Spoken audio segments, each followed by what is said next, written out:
রেখো না মনেতে ভয় বান্দা খোদা,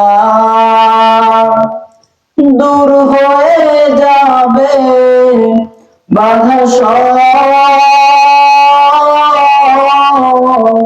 তোমার আমার মালিক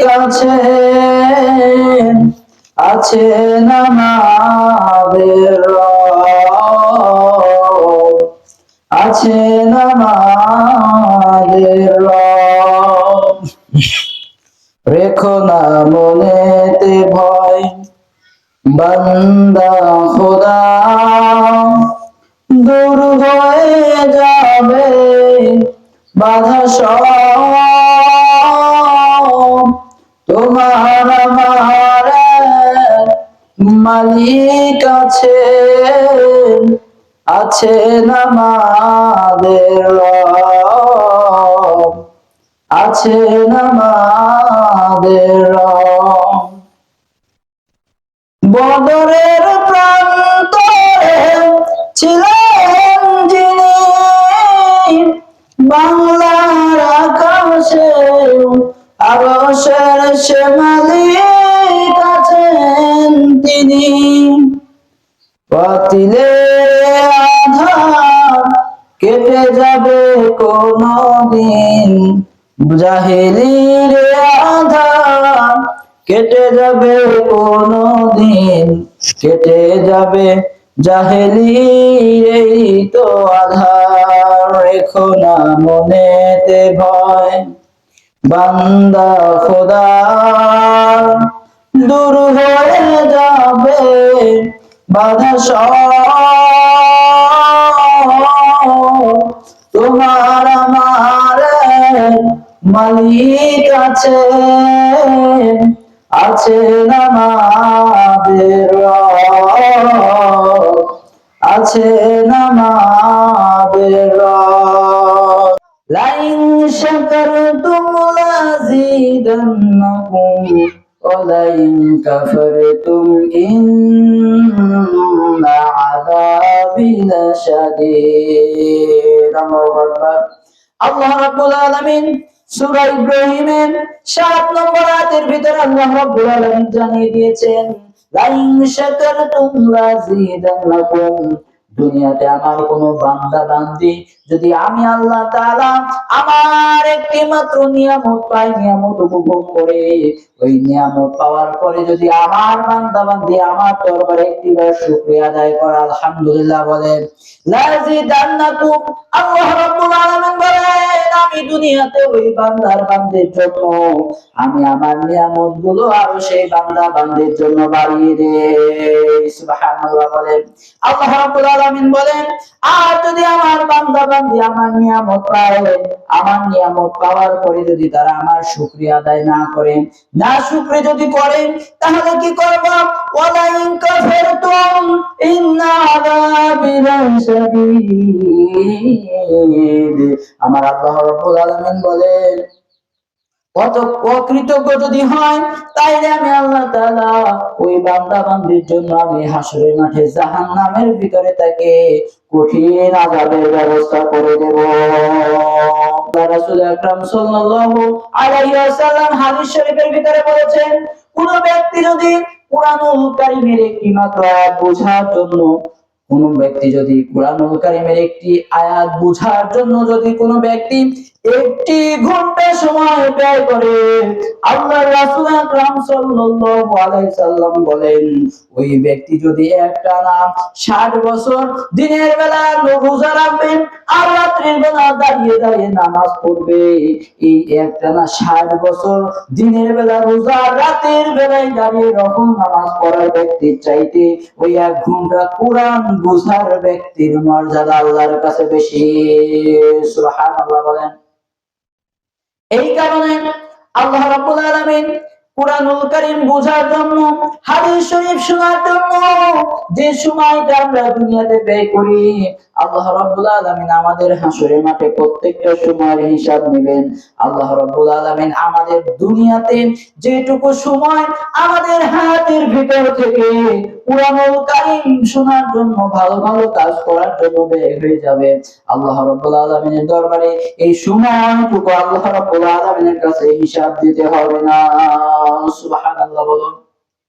আর কি হয়, আল্লাহ রাসূল আকরাম সাল্লাল্লাহু আলাইহি সাল্লাম বলেন, যদি কোনো নারী অথবা পুরুষ কুরআনুল কারীম শোনার জন্য, তাফসীরে মাহফিলে যাওয়ার জন্য, কুরআনুল কারীম হাদিস শরীফ বোঝার জন্য বাড়ি থেকে যদি বের হয়, ওই বাড়ি থেকে তাফসীর মাহফিলের প্যান্ডেল পর্যন্ত ওই ব্যক্তির প্রতি কদমে কদমে কদমে কদমে আল্লাহ রাব্বুল আলামিন 10টি করে সওয়াব দান করেন আর 10টি করে গুনাহ ক্ষমা করে দেন। সুবহানাল্লাহ।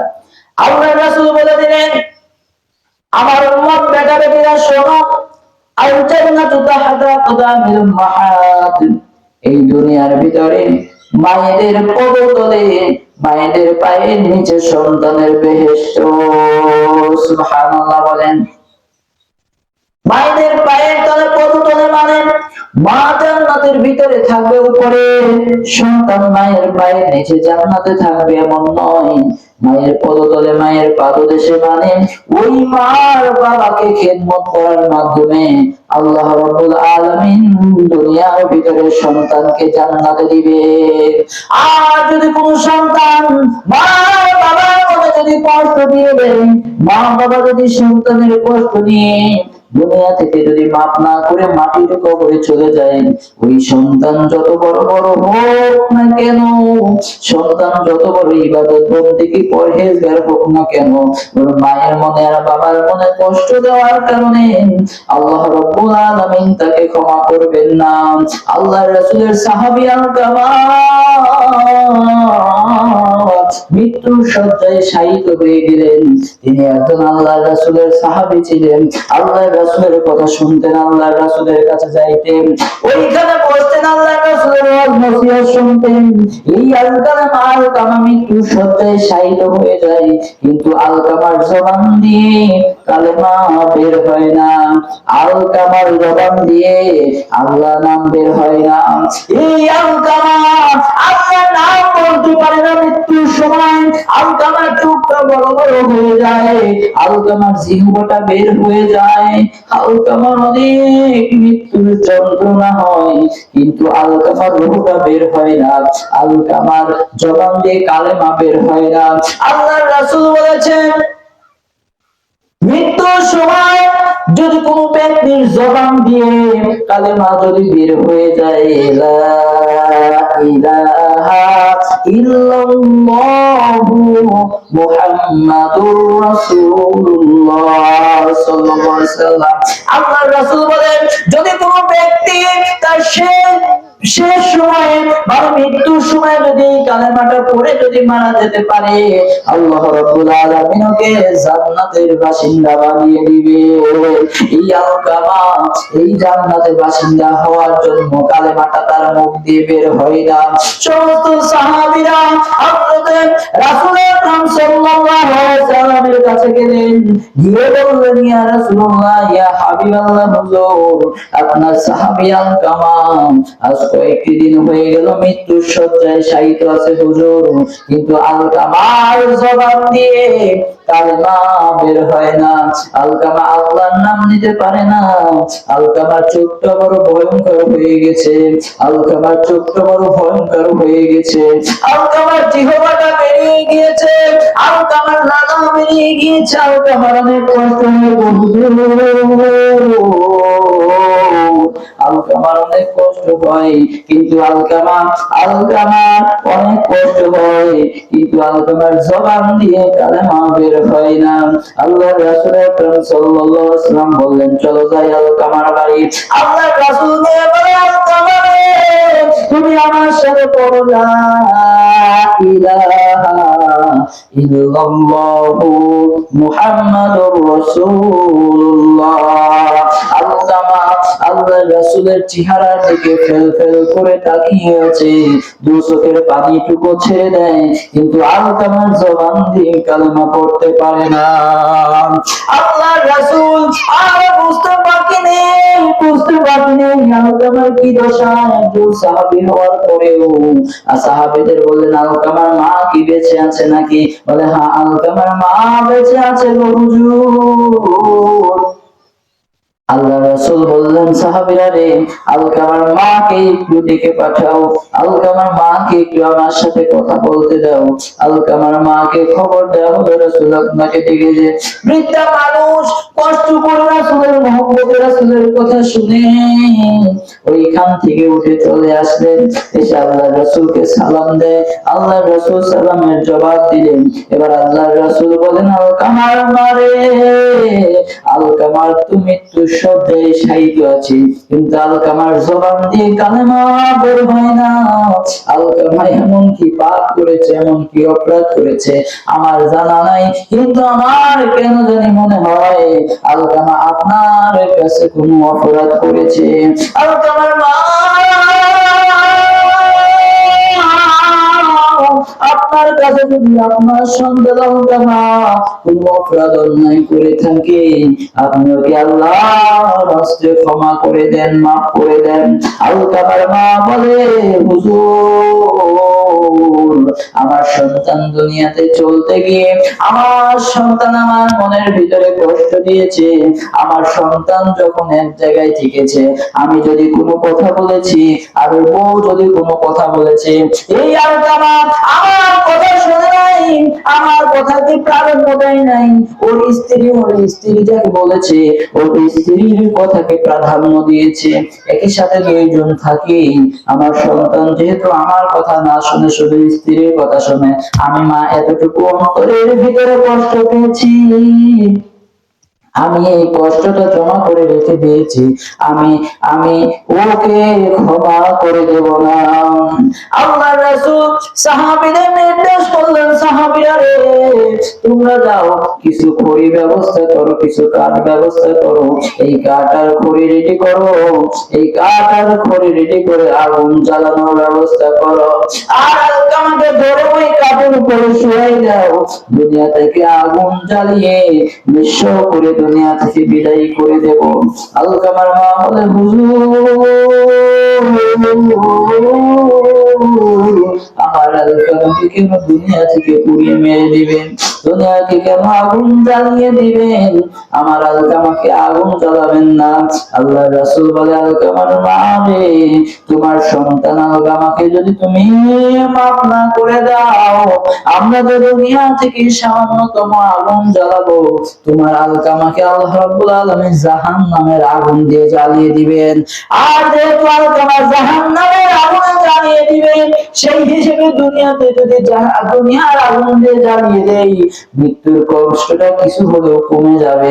এই কারণে দুনিয়াতে আগুন দিয়ে জ্বালিয়ে দেই। তুমি মাফ না করলে তো আল্লাহ হাজার হাজার বছর ধরে জাহান্নামের আগুনে জ্বালাবে। আর যদি আপনি মাফ করে দেন, তাইলে আপনাদের কি করা যায়? এই আলকামার মা আল্লাহ রাসূলকে বললেন, ইয়া রাসূলুল্লাহ, ইয়া হাবিবাল্লাহ, আমার সন্তান দুনিয়াতে আগুনে পড়বে, আর আমি মা আমার দু চোখ দিয়ে দেখতে পারবো, এটা হতে পারে না। আমার সন্তান আলকামাকে আমি আল্লাহর হস্তে যত কষ্ট পেয়েছিলাম, সমস্ত কষ্টগুলো আমি ক্ষমা করে দিলাম। সুবহানাল্লাহ। এই সমস্ত কষ্টগুলো ক্ষমা করে দিলাম হুজুর। এবার সমস্ত সাহাবী আলকামার কাছে গিয়ে দেখি, আলকামার জবান দিয়ে এবার আলকামাকে কেউ বলে দিতে হয় না, আলকামা নিজের ইচ্ছা থেকে একা একাই বলে ওঠে, লা ইলাহা ইল্লাল্লাহু মুহাম্মাদুর রাসূলুল্লাহ সাল্লাল্লাহু আলাইহি ওয়াসাল্লাম, লা ইলাহা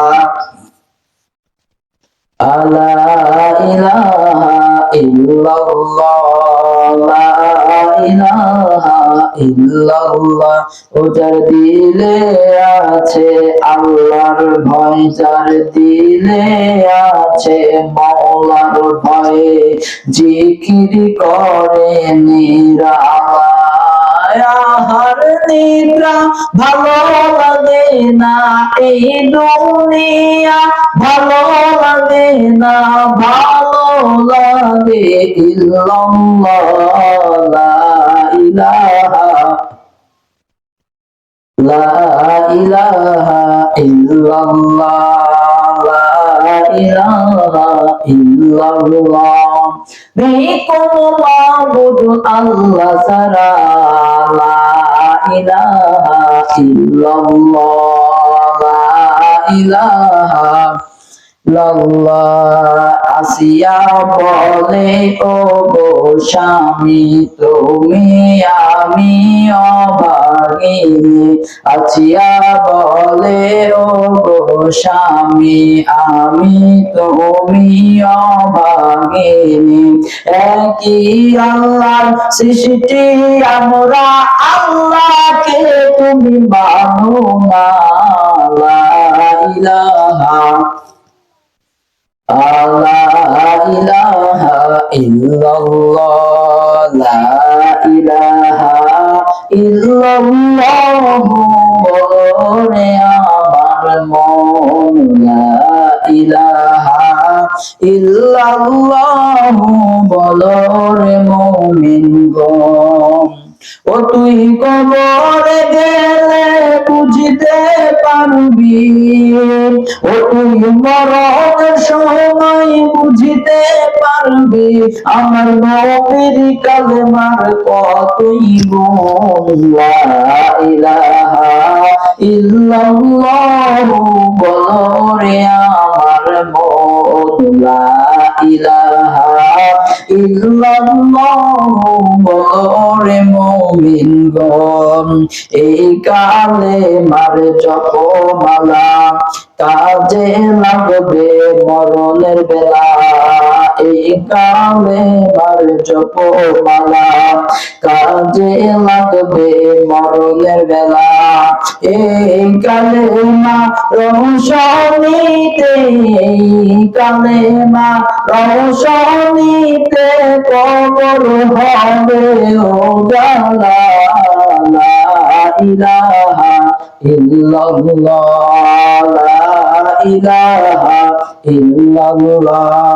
লা ইলাহা ইল্লাল্লাহ বলো রে আমার মন লা ইলাহা ইল্লাল্লাহ বলো রে মুমিনগণ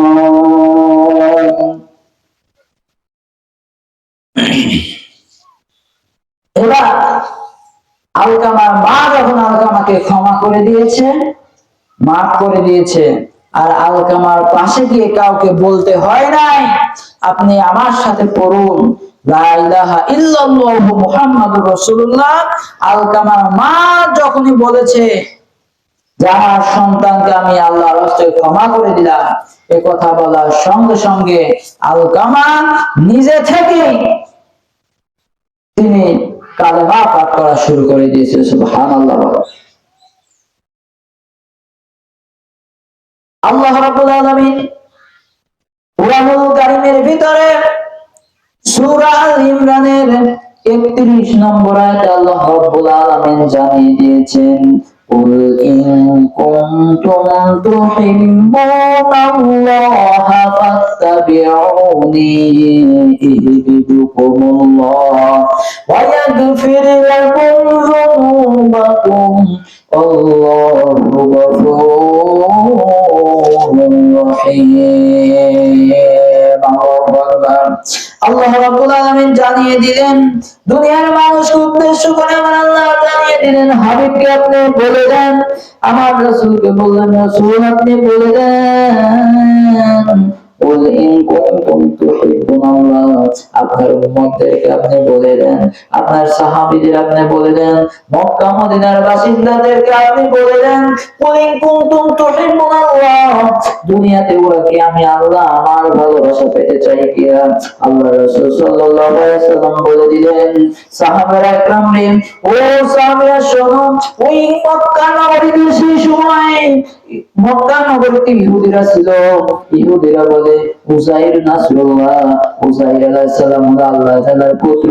উযাইর আলাইহিস সালামকে ধরবো, উযাইর আলাইহিস সালামকে ভালোবাসবো, উযাইর আলাইহিস সালামের ভালোবাসার মধ্য দিয়ে আমরা আল্লাহর ভালোবাসা পেয়ে যাব। এই কথা যখন বললেন আল্লাহ রাব্বুল আলামিন সেই সময় আল্লাহ রাসূলের উপর বলে দিলেন। আর খ্রিস্টানরা যারা ছিল, খ্রিস্টানরা বলো উযাইর আলাইহিস সালামকে ধরবো না, ঈসা রাসূলুল্লাহ, ঈসা হলো আল্লাহ তাআলার পুত্র, নাউযুবিল্লাহ। ঈসা আলাইহিস সালাম আল্লাহ তাআলার পুত্র, আমরা ঈসা আলাইহিস সালামকে অনুসরণ করব। আল্লাহ রাব্বুল আলামিনের কাছে আমরা সকল প্রিয় বান্দা হয়ে যাব, আল্লাহর ভালোবাসা পাবো। আল্লাহ রাসূল বললেন কুল ইন কুনতুম তুহিব্বুনাল্লাহ, ও উম্মতেরা রে, ইহুদি খ্রিস্টানরা শোনো, তোমরা আল্লাহ ঈসা আলাইহিস সালামের ভালোবাসার মাধ্যমে আল্লাহর কাছে যেতে পারবা না। ঈসা আলাইহিস সালামের মাধ্যমে আল্লাহর ভালোবাসা পাবা না। আল্লাহ রাব্বুল আলামিন জানিয়ে দিয়েছেন ইন কুনতুম তুহিব্বুনাল্লাহ, তোমরা কি আল্লাহ তাআলার ভালোবাসা পেতে চাও? দুনিয়াতে যারা আছে সবাই আমরা আমাদের আল্লাহর ভালোবাসা পেতে চাই। হিন্দু ভাইরা যারা আছে ওরা ওদের সৃষ্টিকর্তার ভালোবাসা পেতে চায়। এই পৃথিবীতে যত জাত, যত বর্ণ, যত ধর্ম আছে সমস্ত মানুষ তাদের সৃষ্টিকর্তার ভালোবাসা পেতে চায়। সমস্ত মানুষ যখন বললেন ইয়া রাসূলুল্লাহ, ইয়া হাবিবাল্লাহ, হুজুর অবশ্যই আমরা আমাদের সৃষ্টিকর্তা আল্লাহর ভালোবাসা পেতে চাই। আল্লাহ রাব্বুল আলামিন বলেন ফাত্তাবিউনি ইউহিব্বুকুমুল্লাহ, ও হাবিব যারা বলল আল্লাহর ভালোবাসা নাকি ওরা আসলেই পেতে চায়, ওদেরকে আপনি জানিয়ে দেন ফাত্তাবিউনি, ওরা যদি আমি আল্লাহ আমার ভালোবাসা পেতে চাই আপনি রাসূলকে যেন ওরা মডেল হিসাবে মেনে নেয়। আল্লাহ বলে দিলেন রাসূল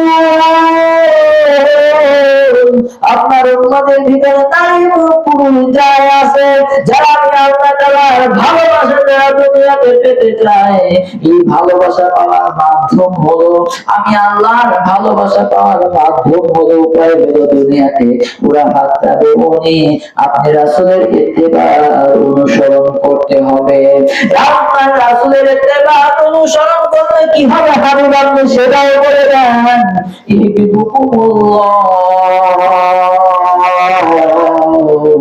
আপনি রাসূলের ইত্তেবা অনুসরণ করলে ওই ইত্তেবা অনুসরণ আপনার ইত্তেবা থাকে না, ওইটা ইহিবিবুকুমুল্লাহ, ওইটা আমি আল্লাহ আমার ভালোবাসা হয়ে যায়। সুবহানাল্লাহ বলেন। আল্লাহ রাব্বুল আলামিন বললেন আমি আল্লাহ আমার ভালোবাসা যদি পাইতে চাও পারতে না, তোমরা ফাত্তাবিউনি আমার রাসূলের ইত্তেবা অনুসরণ করো।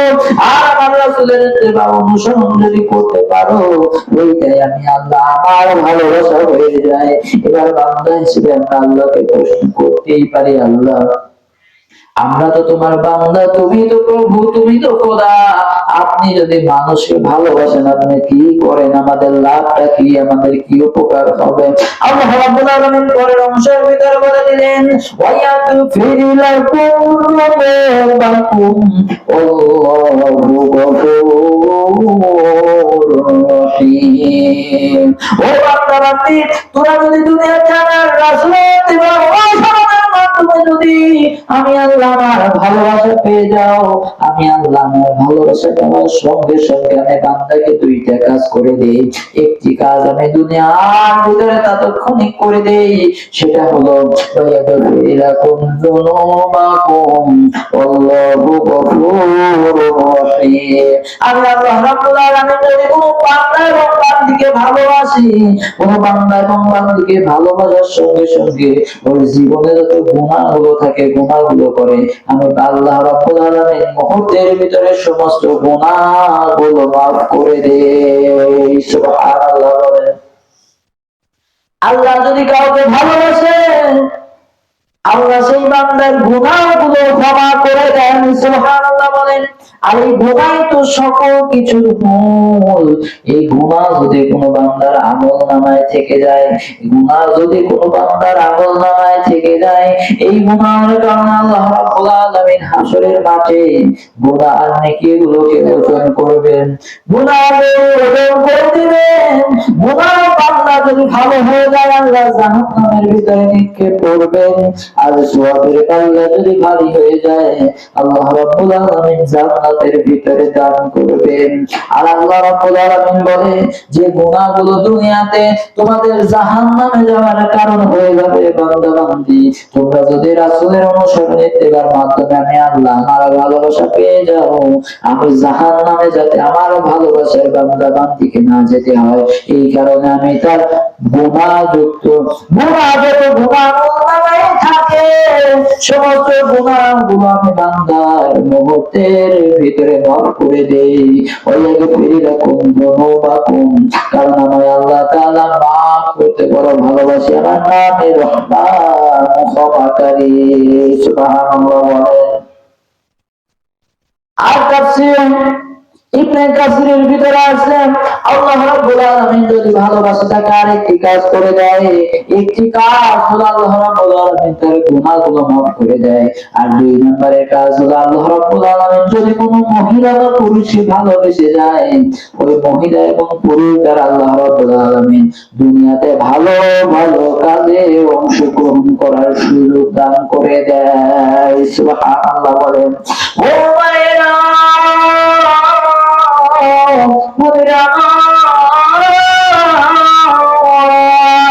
আল্লাহ রাব্বুল আলামিনের ভালোবাসা যদি পেতে চান, রাসূলের অনুসরণ যদি করতে চান, ইত্তেবা যদি করতে চান, আপনি কিভাবে বুঝবেন আপনি দুনিয়াতে আল্লাহ তাআলার ভালোবাসা পাচ্ছেন কি পাচ্ছেন না? আপনি যদি দুনিয়াতে দেখেন ভালো ভালো কাজ যেগুলো আছে, নামাজ পড়া যেরকম আছে, রোজা রাখা যেরকম আছে, স্বামীর খিদমত করা, স্বামীর হুকুম মানা যেরকম আছে, এই দান সদকা যেরকম আছে, ওই মাহফিল তাফসীরুল কুরআন মাহফিলের আলোচনা শোনার জন্য যেরকম সওয়াব পাওয়া যায়, আপনি যদি কিভাবে বুঝবেন আপনি আল্লাহ তাআলার ভালোবাসা পেয়েছেন কিনা? আপনি আপনার প্র্যাকটিক্যাল জীবনে আপনি দেখবেন আপনি আল্লাহ তাআলার এই হুকুম বা ভালো ভালো কাজ আপনি কতটুকু দুনিয়াতে করতে পারেন। আপনি যদি দেখেন আপনার দ্বারা নামাজ ঠিক মতো হয়, আপনার দ্বারা পর্দা ঠিক মতো হয়, আপনার দ্বারা স্বামীর হুকুম মানা ঠিক মতো হয়, আপনার দ্বারা শ্বশুর শাশুড়ির খিদমত করা ঠিক মতো হয়, আপনার দ্বারা সবকিছুই হয়, ভালো ভালো কাজ আপনি অংশগ্রহণ করতে পারেন, তাফসীরুল কুরআন মাহফিলে আপনি আসতে পারেন, দান সদকায় আপনি শরীক হতে পারেন, আপনি বুঝে নেবেন আল্লাহ রাব্বুল আলামিন আপনাকে ভালোবেসেছে। সুবহানাল্লাহ বলেন। আর যদি কোন মা দেখে আমি ইচ্ছা করি আমি আল্লাহ তাআলার ইবাদত করব, আমি ইচ্ছা করে থাকি আমি নামাজ পড়ব, আমি ইচ্ছে করে থাকি শ্বশুর শাশুড়ির খেদমত করব, আমি ইচ্ছে করে থাকি আমি বাবা মায়ের খেদমত করব, আমি ইচ্ছে করে থাকি আমি স্বামীদের কথা শুনে চলবো, আমি ইচ্ছা করি আমি পর্দা করে চলবো, কিন্তু আপনি ইচ্ছা করার পরে যদি আপনি না পারেন, আপনি ইচ্ছা করেন আপনি জালসার মাহফিলে আসবেন, আপনি কোরআন হাদিসের কথা শুনবেন, আপনি কোরআন ও কারীম পড়বেন, আপনি ইচ্ছা করার পরেও যদি ভালো ভালো কাজগুলো না করতে পারেন, আপনি বুঝে নিন আল্লাহ রাব্বুল আলামিনের ভালোবাসা আপনি এখনো পান নাই। আল্লাহর ভালোবাসা আপনি এখনো পান নাই। আল্লাহ রাব্বুল আলামিন আপনাকে ভালোবাসে না।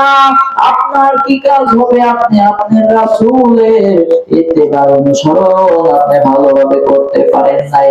মায়েরা বোনেরা, এই ভালো ভালো কাজে যদি আসতে পারেন, আপনি বুঝে নেবেন আল্লাহ রাব্বুল আলামিন আপনাকে ভালোবাসে।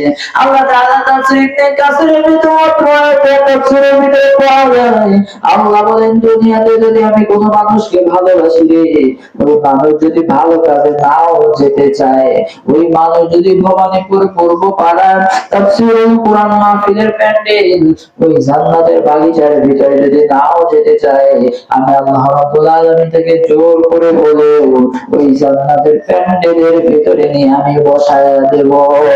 সুবহানাল্লাহ বলে।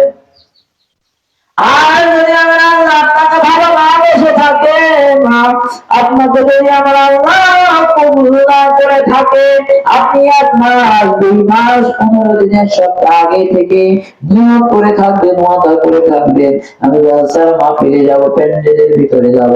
মনে করেন আল্লাহ যদি আপনাকে ভালো না বাসে, যে কোনো একটা ওসিলা দিয়ে আপনি মাহফিলে আসতে পারবেন না। আপনার আত্মীয় স্বজন পাঠিয়ে দিবে, আপনার রোগ ব্যাধি দিয়ে দিবে, অসুস্থতা বাড়িয়ে দিবে, কারণ আল্লাহ রাব্বুল আলামিনের ভালোবাসা আপনি পান নাই, অর্জন করতে পারেন নাই। ভালো ভালো কাজ আল্লাহ রাব্বুল আলামিন আপনাদের দ্বারা কবুল করাবে না।